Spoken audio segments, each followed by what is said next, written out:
How has the Fed's zero interest policy affected Berkshire Hathaway's various business segments? Well, it's helped.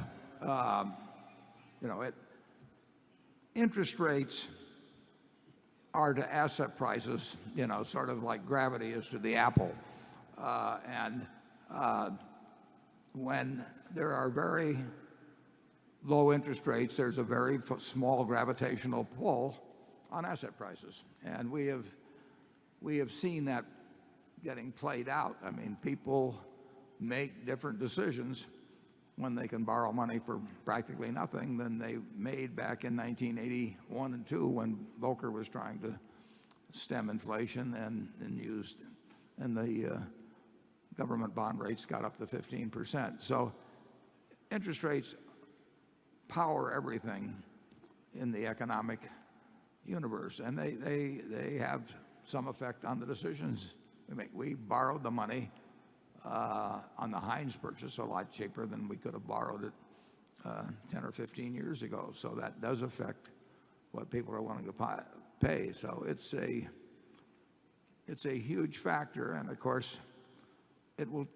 presumably it will change at some point. Although, as Charlie's pointed out, in Japan it hasn't changed for decades.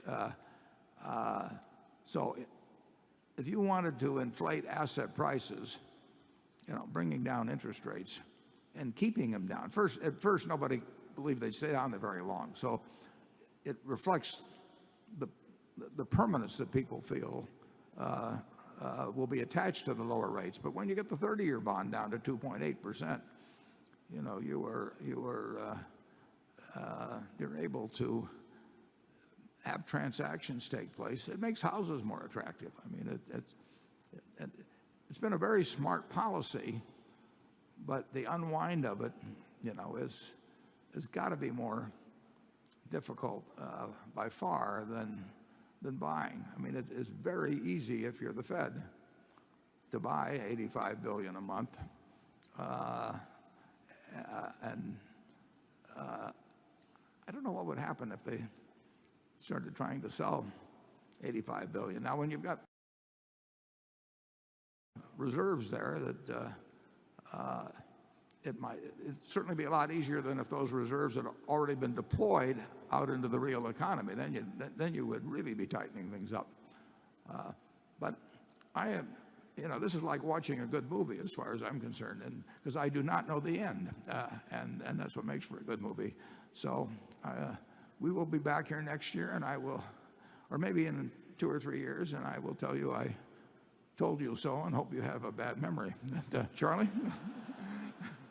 Well, I strongly suspect that interest rates aren't going to stay this low for hugely extended periods. But as I pointed out, practically everybody has been very surprised by what's happened, because what's happened would have seemed impossible to practically all intelligent people not very long ago. At Berkshire, of course, we got this enormous float in the insurance business, and our incremental float, when we're carrying huge amounts of cash, is worth less than it was in the old days. And that, I suppose, should give some cheer to you people, because if that changes, we may get an advantage.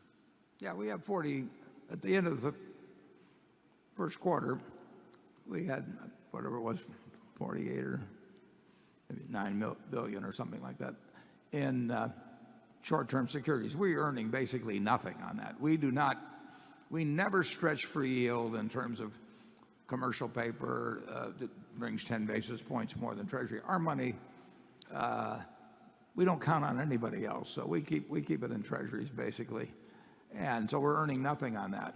So if we get back to an environment where short-term rates are 5% and we would still have the same amount, then that would be a couple $2 billion of annual earnings pre-tax that we don't have now. But of course, it would have lots of other effects in our business. We have benefited significantly, and the country has benefited significantly by what the Fed has done in the last few years. And if they can successfully pull off a reversal of this without getting a lot of surprises, you know, we'll have all been a lot better off.